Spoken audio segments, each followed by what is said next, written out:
بڑے پیارے الفاظوں میں آپ سے اپنا تاثر عرض کیے بغیر نہیں رہ سکتا. جہاں تک مواعظ کا تعلق ہے، جو حضرت مسیح کے مواعظ آئے ہیں ان سے اونچے واعظ کوئی ممکن نہیں. اسی میں یہ جملہ بھی ہے، دیکھو اپنا مال زمین پر جمع نہ کرو، جہاں چوری بھی ہوتی ہے ڈاکہ بھی پڑتا ہے، کیڑا بھی خراب کرتا ہے. آسمان پر جمع کرو جہاں نہ چوری کا اندیشہ، نہ ڈاکے کا خوف، نہ کیڑا خراب کر سکے. اس لیے کہ میں تم سے سچ کہتا ہوں کہ جہاں تمہارا مال ہوگا وہی تمہارا دل ہوگا. مال یہاں ہوگا تو دل اٹکا ہوا ہوگا، اور فرشتے اس طرح گھسیٹ کر کھینچیں گے آپ کی جان کو جیسے کہ سیخ پر سے کباب کھینچا جاتا ہے. اپنے اس عہد بندگی کو تازہ کرو، ایمان کو تازہ کرو. الحمدللہ رب العالمین الرحمن الرحیم. ایمان باللہ تازہ ہوا نا، مالک یوم الدین. ایمان بالآخرہ تازہ ہو گیا نا. یہ ہے ایمان کو قائم رکھنے کے لیے، نیکی کی اس روح کو برقرار رکھنے کے لیے اللہ تعالیٰ کی طرف سے یہ ستون ہے.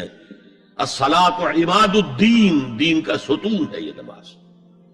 اس بحث میں اس کا مقصد کیا ہے وہ میں نے بیان کر دیا. بعد میں کیوں آ رہا ہے؟ یعنی کہ اصل شے ہے ایمان، اور ایمان کو سپورٹ کرنے والا ستون ہے نماز. عملی نیکی میں اصل شے ہے ہمدردی، ہمدردی میں مال خرچ کرنا، اور اس کے لیے ستون ہے زکوٰۃ. کم سے کم یہ 2.5% تو نکالو، بوتل کا کارک تو کھل جائے، پھر اور بھی دو، اور بھی دو، اور بھی دو. یہ تو obligatory ہے، یہ تو فرض ہے، یہ تو لازم ہے. لیکن مقصد کیا ہے؟ اس کو جو سمجھ لیا بس یہی زکوٰۃ ہی ہمارے ذمے میں ہے، وہ بڑے مغالطے میں. حضور نے فرمایا صلی اللہ علیہ وسلم، ان فی المال حقا سوی الزکوٰۃ. اے مسلمانوں یہ نہ سمجھنا کہ بس زکوٰۃ ادا کر دی تو تمہارے مال کا سارا حق ادا ہو گیا. ان فی المال حقا سوی الزکوٰۃ، تمہارے اموال میں حق ہے اللہ کا زکوٰۃ کے علاوہ بھی. اور پھر آپ نے یہ آیت پڑھی،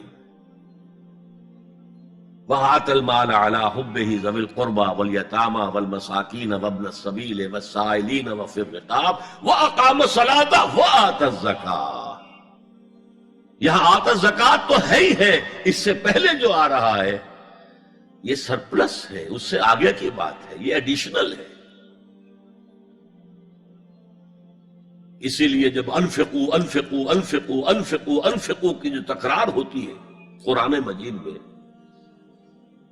تو ایک جگہ پھر سوال کیا صحابہ نے، کتنا خرچ کریں حضور؟ فرمایا قل العفو، کہہ دو جو بھی ضرورت سے زائد دے ڈالو.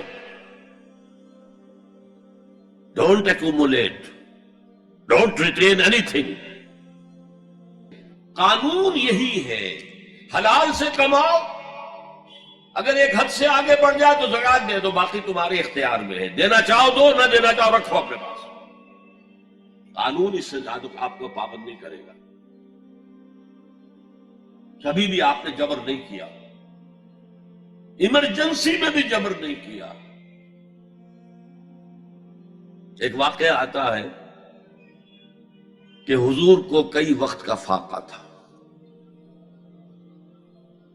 تھوڑی دیر کے بعد حضرت ابوبکر آئے، آپ نے چہرے سے پہچان لیا کہ فاقے سے.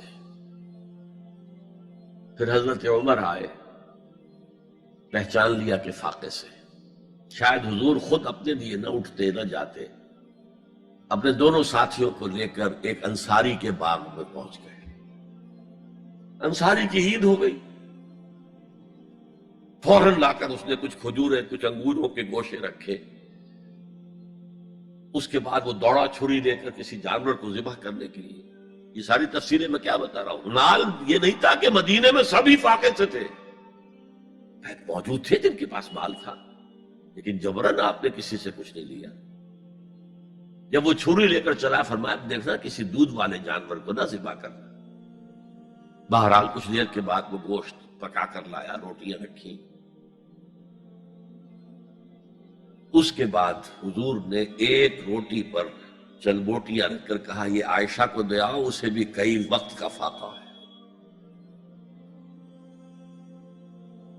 اور پھر حضرت عمر کی طرف رخ کر کے کہا عمر یہ ہے وہ نعمتیں جس کا حساب دینا پڑے گا اللہ کے ہاں.